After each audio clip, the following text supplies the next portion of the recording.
आज की क्लास हम शुरू करने जा रहे हैं टीचिंग एप्टीट्यूड का एक नया टॉपिक जिसका नाम है शिक्षण सूत्र यानी कि टीचिंग फॉर्मूला। पिछली क्लास में हमने क्या देखा था, टीचिंग प्रिंसिपल, जिसमें हमने शिक्षण के जो सिद्धांत थे उनके बारे में चर्चा की।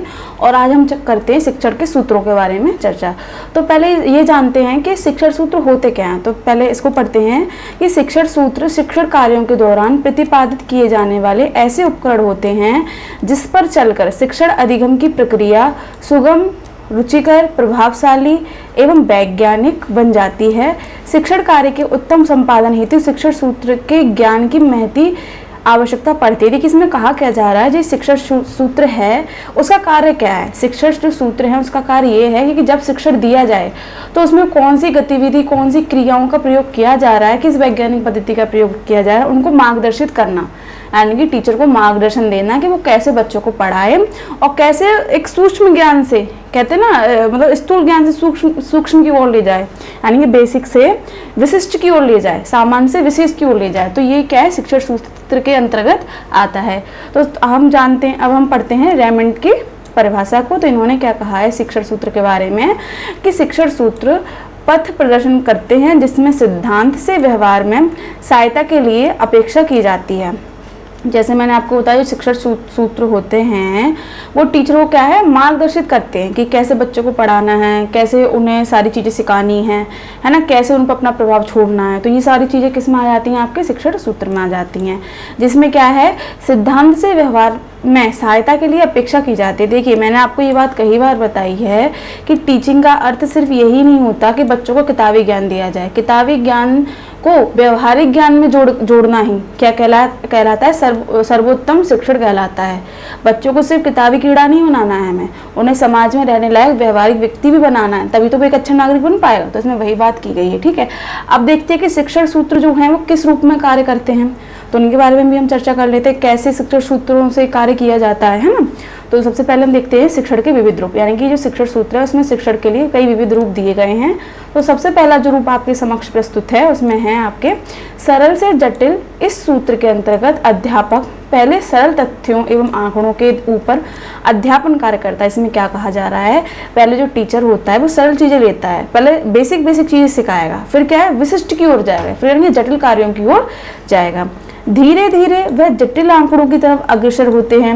इससे विद्यार्थियों में सरलता से जटिलता की तरफ एक प्रवाह का निर्माण होता है। अब देखिए इसमें कहा क्या जा रहा है कि अगर टीचर है धीरे धीरे जो सरल चीज़ें हैं, जो व्यवहारिक चीज़ें हैं बताएगा धीमे धीमे, जिसमें बच्चों का इंटरेस्ट जागेगा, ठीक है। अगर वो एकदम ही जो टफ चीज़ें हैं, कठिन चीज़ें हैं, उनके बारे में बताने लगे तो क्या विद्यार्थी समझ पाएगा? बिल्कुल नहीं समझेगा, है ना। तो इसमें वही चीज़ कही है कि सरल से जटिल की ओर जाना है, ना कि जटिल से सरल की ओर जाना है। ये तो उल्टा हो जाएगा ना। जो बेसिक नॉलेज है उससे विशिष्ट नॉलेज की ओर जाना है, किसको, टीचर को, बच्चों को पढ़ाते समय, ठीक है। तो ये शिक्षण सूत्र ये कहलाता है। उसके बाद देखते हैं अपना ज्ञात से अज्ञात की ओर। तो इसमें क्या कहा गया है कि इस सूत्र के अंतर्गत अध्यापक पूर्व में दिए गए ज्ञान को परखते हुए अज्ञात शिक्षण कार्य की तरफ बढ़ता है, यानी कि इसमें जो टीचर होता है उसे जो पूर्व में जो ज्ञान उसे पता है उसको पढ़ाता है, ठीक है, और उसके बाद जो अज्ञात है उसकी तरफ चलता है। किसी पाठ में छात्रों की रुचि तभी संभव है जब उसमें जानकारी व नयापन दोनों सम्मिलित हो। ये मैंने आपको पहली क्लास में भी बताया था, जो इससे आगे वाली क्लास है, कि विद्यार्थियों में इंटरेस्ट बनाए रखने के लिए टीचर को अपना 100% देना पड़ता है। अगर वो पढ़ाता ही जा रहा है तो क्या बच्चा पढ़ेगा? नहीं, उसे बोरिंग फील होगा। तो कैसा, मनोरंजन के साथ पढ़ाना। अब मनोरंजन ये नहीं है कि हुड़दंग मचवाना क्लास में, एक क्या कहते हैं ना कि बच्चों को ऐसे खेल खेल में पढ़ा देना, बच्चा एकदम सीख जाए, बच्चे को इंटरेस्ट है कि हाँ हमने कुछ नया सीखा। तो वो बात इसमें कही गई है कि ज्ञात से अज्ञात की ओर बढ़ना है, जिससे क्या है, जो क्लास में जो टॉपिक चल रहा है उसमें नयापन बना रहा है। अब एक ही टॉपिक को बार बार कोई पढ़ाए तो बोरिंग महसूस नहीं होगा? बिल्कुल होगा। तो इसमें वही बात की गई है कि किसी पाठ में छात्रों की रुचि तभी बनी रहती है जब उसे कुछ नया पढ़ाया जाए, नई विधि से पढ़ाया जाए, ठीक है। चलते हैं अपने अगली विधि पर। तो स्थूल से सूक्ष्म की ओर जाना, तो इसके अंतर्गत अध्ययन के दौरान बच्चों के शारीरिक एवं मानसिक विकास में अवरोधन भी आता है। ऐसे में स्थूल से सूक्ष्म शिक्षण सूत्र लाभकारी होता है। कई बार ऐसा होता है कि बच्चों में अधिगम के प्रति निराशा का भाव चलता है। देखिए इसमें क्या कहा गया है कि कभी कभी ऐसा होता है ना कि बच्चे क्या सीखने के प्रति निराशाग्रस्त हो जाते हैं कि उनका मन ही नहीं करता, क्लास में बैठे जरूर हैं, टीचर की बात जरूर से सुन रहे हैं, पर क्या है उनके दिमाग में कुछ भी चीज़ें नहीं आ रही। अतः ऐसे में उनको स्थूल से सूक्ष्म अध्ययन प्रणाली के माध्यम से ज्ञान देना लाभकारी होगा, जैसे मैप के माध्यम से शिक्षण, भ्रमण के माध्यम से शिक्षण आदि। जैसे मैंने आपको बताया था कि अगर बच्चों को करके सिखाया जाए तो बच्चे क्या हैं जल्दी करते हैं कार्य, सीखते भी चलते हैं, है ना। तो इसमें यही है कि अगर हम उसे कोई प्रोजेक्ट कार्य दे दें या हम उसे कहीं टूर पे ले जाएं, लेकिन वहाँ पे हमारा उद्देश्य क्या होना चाहिए कि उन्हें क्या है जो हिस्टोरिकल जगह हैं उनके बारे में याद कराएं। इससे बच्चा जब देखेगा चीज़ें अच्छा ये हुआ करती थी तो वो वहीं पर वो कैच कर लेगा। बच्चों की जो कैच करने की शक्ति होती है वो ज़्यादा ही होती है। तो इसमें वही बात की गई है कि स्थूल से यानी कि मोटे तौर से सूक्ष्म की ओर जाना। तो इस प्रणाली के माध्यम में क्या कहा गया है कि इसमें क्या है करके सिखाया जाए बच्चों को, या तो उन्हें कहीं टूर पे लिया जाए या फिर उन्हें कोई प्रोजेक्ट कार्य दिया जाए, है ना। तो इसमें क्या सहभागिता टीचर की भी पूरी होनी चाहिए। ये नहीं कि बच्चों को आपने प्रोजेक्ट कार्य दे दिया तो बच्चे की पूरा उसको करना है, नहीं, आपको उनकी क्या सहायता भी करनी है ताकि बच्चों में क्या इंटरेस्ट बना रहे। ठीक है, अब चलते हैं अपने अगले बिंदु पर।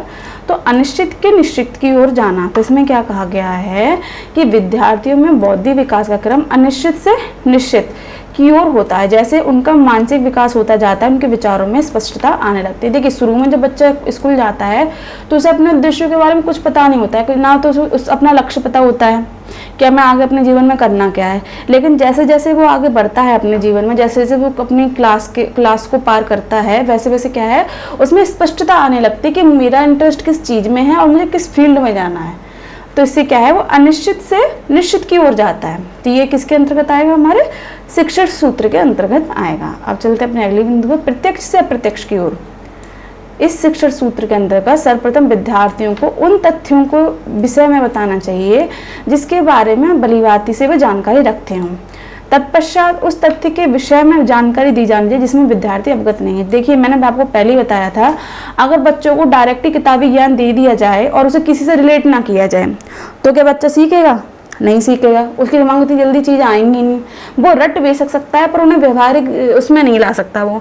तो इसमें यही है कि जो बच्चा प्रत्यक्ष रूप से देख रहा है, ठीक है, तो पहले तो उसका ज्ञान उन्हें रिवाइज कराइए, ठीक है। तो उससे क्या है, उसे शुरू में ज्ञान तो होता ही इन चीज़ों का, बस अगर कोई दोबारा बताता है तो वो थोड़ा उसमें समझ विकसित हो जाती है कि ये चीज़ ऐसी है, ये चीज़ ऐसी है, ठीक है। अब उस चीज़ को रिलेट करना चाहिए ऐसी चीज़ों से जो उसे पता नहीं है। तो इससे क्या है, फिर बच्चा क्या है ध्यान लगाकर उन चीज़ों को सुनता है। तो इसमें क्या कहा है, प्रत्यक्ष से अप्रत्यक्ष की ओर जाना, यानी कि सामान्य से जो सामने से चीज़ें हमें दिख रही हैं और जो हमें दिख नहीं रही हैं उनकी तरफ जाना, ये होता है हमारा प्रत्यक्ष से अप्रत्यक्ष की ओर। अगले बिंदु पर चलें, विशिष्ट से सामान्य की ओर। अब इसमें क्या कहा गया है कि इस सूत्र के अनुसार अध्यापक को छात्रों के समक्ष पहले किसी प्रकरण से संबंधित कई उदाहरण प्रस्तुत करने चाहिए, फिर उन्हीं की सहायता से सिद्धांत व नियम को स्पष्ट करना चाहिए। इसमें बात ये कही गई है कि अगर कोई वो सिद्धांत, अगर किसी पाठ्यक्रम में कोई सिद्धांत लगा हुआ है, कोई नियम लगा हुआ है, तो पहले तो उन्हें पढ़ाएं कि ये है, फिर उन्हें क्या है व्यवहारिक ज्ञान से जोड़ दें, है ना। दोनों में क्या संबंध स्थापित कर दें तो बच्चा जल्दी सीखता है। इसमें वही बात की है कि विशिष्ट से सामान्य की ओर, यानी कि सैद्धांतिक ज्ञान से व्यवहारिक ज्ञान की ओर जाना। अगले बिंदु पर अगर हम चर्चा करें विश्लेषण से संश्लेषण की ओर, तो विश्लेषण एवं संश्लेषण दोनों ही छात्रों को स्पष्ट, निश्चित एवं सुव्यवस्थित ज्ञान प्रदान करने में सहायक होते हैं। इस प्रकार ये दोनों एक दूसरे के पूरक होते हैं। देखिए विश्लेषण और संश्लेषण क्या है, एक दूसरे के क्या होते हैं, पूरक होते हैं। अगर हम कोई कार्य करते हैं तो पहले उन्हें विशेषीकरण के आधार पर अलग अलग करते हैं। अगर जैसे मैंने आपको रिसर्च में भी बताया था कि अगर हम तथ्यों को एकत्रित करते हैं तो उनमें जो विशेषताएं होती हैं उनके आधार पर उन्हें अलग विश्लेषित करते हैं। फिर क्या उनमें सामान्यता क्या क्या बैठ रही हैं, फिर उनके आधार पर उन्हें अलग करते हैं। तो बच्चों के अंदर क्या है, विश्लेषण से लेकर संश्लेषण की जो प्रक्रिया होती है उनके बारे में अगर उन्हें बताया जाए तो इससे क्या इन पर इफेक्ट ज़्यादा पड़ेगा। ठीक है, चलते हैं अपने मनोवैज्ञानिकता से तर्क की ओर। तो इसके अंतर्गत क्या कहा गया है कि अध्यापन छात्रों की योग्यता और रुचि के अनुकूल होना चाहिए। बिल्कुल अगर शिक्षण कार्य हो रहा है तो कैसा हो, बच्चों की अगर रुचि उसमें हो तो बच्चा क्या है 100% देता है अपना। अगर बच्चे की रुचि ही नहीं है, वो क्लास में बैठा बेशक रहेगा पर उसे आएगा कुछ नहीं, चाहे आप उसे कितना भी डांट लो, कितना भी उसे समझा लो, ठीक है। तो तत्पश्चात विषय सामग्री में तर्क का प्रयोग होना चाहिए।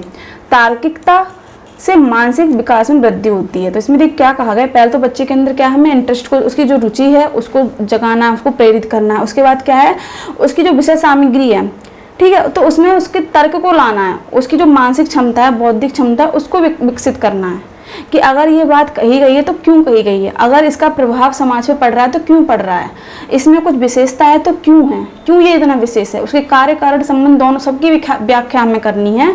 और इसकी क्या है, बच्चों की हमें क्या है, तार्किक शक्ति को बढ़ावा देना। अगर उन्हें तर्क वितर्क करने की शक्ति आ गई तो ऐसे में क्या है, बच्चे कभी असफल होते ही नहीं है, वरना बच्चे क्या है, भाग्यवादी बन जाते हैं, है ना। तो वही है कि बच्चों के अंदर क्या है, मनोवैज्ञानिकता से तार्किक शक्ति को हमें क्या है, बढ़ावा देना है। ठीक, अगले बिंदु पर चलें। तो प्रकृति के अनुसार शिक्षण, तो इसमें क्या कहा गया है कि छात्रों को शिक्षा उनकी प्रकृति को ध्यान में रख के देना चाहिए। जहाँ तक संभव हो शिक्षा प्राकृतिक वातावरण में होनी चाहिए। यह सिद्धांत भाषाई शिक्षा प्रदान करने की दृष्टि से और अधिक अनुकरणीय है। देखिए मैंने आपको पहले भी बताया है कि हर किसी व्यक्ति की एक जैसी प्रकृति नहीं होती, एक जैसा नेचर नहीं होता, हर किसी का अलग अलग होता है। कोई चीज़ें जल्दी कैच करता है, कोई चीज़ें एवरेज में चलती हैं, वो आराम से कर लेता है, कुछ होते हैं बच्चे बिल्कुल कैच ही नहीं करते हैं। तो इसमें क्या है, टीचर का ये दायित्व बनता है कि सब बच्चों को भी एक साथ लेके चले और जैसा उनका नेचर है, जैसा उनका स्तर है, मानसिक स्तर है, उसी हिसाब से उन्हें पढ़ाए और क्या है, उन्हें आगे बढ़ाए। ठीक है। दूसरा इसमें देखिए क्या कहा गया है कि अगर वातावरण अच्छा हुआ क्लास का, ठीक है, अगर उसमें हम चीज़ें ज़्यादा बताएं तो वो ज़्यादा अच्छी हैं, तो वो ज़्यादा इफेक्ट डालेंगे। दूसरा इसमें ये भी कहा गया है कि ये सिद्धांत भाषाई शिक्षा प्रदान करने में अपनी क्या है, महत्वपूर्ण भूमिका निभाता है। उन्हें भाषाओं के बारे में भी ज्ञान प्रदान करना चाहिए ताकि उसे अपनी जो भाषाएं हैं, अपनी जो बोलियां हैं, उसके बारे में भी क्या हो, पता चले कि ये बोली यहाँ से निकली है और ये भाषा ये ऐसी है। ठीक है। तो प्रकृति के अनुसार जो शिक्षण है उसमें देखिए भाषाई शिक्षा के पर भी महत्व दिया गया है, प्लस क्या है, बच्चों की जो प्रकृति है उस पर भी महत्व दिया गया है। तीसरा क्या है, बच्चों को के लिए कैसा वातावरण होना चाहिए शिक्षा का, उसके ऊपर भी क्या है, इसमें जोर दिया गया है। चलते अपने अगले बिंदु पर, इंद्रियों का प्रशिक्षण। तो इसके अंतर्गत देखिए क्या कहा गया है कि इस सिद्धांत के मुख्य प्रतिपादक मॉन्टेसरी ऑफ फ्रोवेल थे। देखिए इनका इस सिद्धांत को जो प्रतिपादन किया वो किसने किया, मॉन्टेसरी ऑफ फ्रोवेल ने किया। अब ये क्या कहते हैं कि इस सिद्धांत द्वारा यह स्पष्ट होता है कि आँख, कान, नाक, जिह्वा और त्वचा, यानी कि जो हमारी ज्ञानेंद्रियां हैं, जो हमारी 5 इंद्रियां हैं, जिन्हें ज्ञान के प्रवेश का मार्ग बताया जाता है, यानी कि जो ज्ञान का जो प्रवेश मार्ग क्या है, ये हमारी 5 ज्ञानेंद्रियां हैं, इन्हीं के माध्यम से क्या है, ज्ञान प्रवेश करता है। ठीक है। तो इसमें क्या कहा इन्होंने कि शिक्षण अधिगम की प्रक्रिया में इनमें से सभी इंद्रियों का अधिकतम प्रयोग करना चाहिए। बिल्कुल, अगर अधिगम कराया जा रहा है, बच्चों को सिखाया जा रहा है, तो उनका जो मस्तिष्क है, जो उनकी ज्ञानेंद्रियां वो एकाग्र हों बिल्कुल। तो पहले तो हमें वातावरण ही ऐसा बनाना है कि बच्चा एकाग्र होकर टीचर की बात को सुने। अगर वो ध्यान लगा के बात को सुनेंगे, देखेंगे, तो उससे क्या है, प्रभाव जल्दी बनेगा, है ना, तो चीज़ों को जल्दी सीखेंगे। तो इसमें क्या कहा गया है कि इसी उद्देश्य को ध्यान में रखते हुए श्रव्य एवं दृश्य उपकरणों का प्रयोग करना चाहिए। जैसे मैंने आपको बताया कि जो उत्तरदायित्व होता है कि वातावरण हम कैसा बनाएं, जिससे क्या जो शिक्षा संस्थान है उनका भी प्रयास महत्वपूर्ण है, प्लस टीचर का भी। अगर शिक्षण संस्थान है, अगर विद्यालय ने सारी सुविधाएं दी हैं और टीचर ही कोई ऐसा आ जाए जिसे खुद ही नॉलेज नहीं है ना, या थोड़ा वो आलसी है, चलो कोई नहीं कल पढ़ा देंगे, कल नहीं चलो परसों रिवाइज करते रहो, नहीं, अगर एक ही चीज़ को 10 बार पढ़ाया जाएगा तो क्लास जीवंत रहेगी, नहीं रहेगी। नया चीज़ लाइए, जो उन्हें पता नहीं वो बताइए, है ना। तो इसमें वही बात की गई कि इंद्रियों को प्रशिक्षण भी दिया जाना चाहिए ताकि बच्चा क्या है, एकाग्र होकर चीज़ों को सीख सके।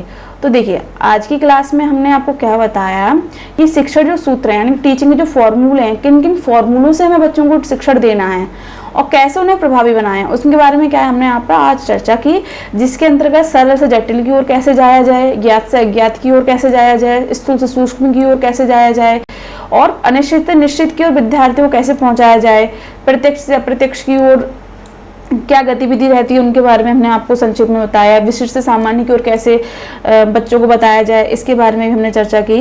विश्लेषण से संश्लेषण की ओर, मनोवैज्ञानिकता से तार्किकता की ओर विद्यार्थियों को कैसे लाना है, उनमें कैसे रुचि को पैदा करना है और रुचि से ही उनकी कैसे तार्किकता की जो बौद्धिक विकास है उसको विकसित करना, उसके बारे में हमने संक्षिप्त में यहाँ पे बताया। प्रकृति के अनुसार बच्चों को कैसा शिक्षण प्रदान करना है, कैसे उन्हें सिखाना है कि कैसे अपने जीवन को सुदृढ़ बनाना है, इसके बारे में हमने बताया। इसके साथ ही इंद्रियों का प्रशिक्षण, ये कैसे जो बच्चे के जो ज्ञानेंद्रिय हैं वो एक्टिव, पांचों ज्ञानेंद्रिय एक्टिव रहें, तो किसके माध्यम से रहेंगी कि अगर उसमें श्रव्य और दृष्टि जैसे उपकरणों का प्रयोग किया जाएगा। तो इस क्लास में हमने शिक्षण के जो जितने भी फॉर्मूले थे, जितने भी सूत्र थे, उनके बारे में चर्चा की।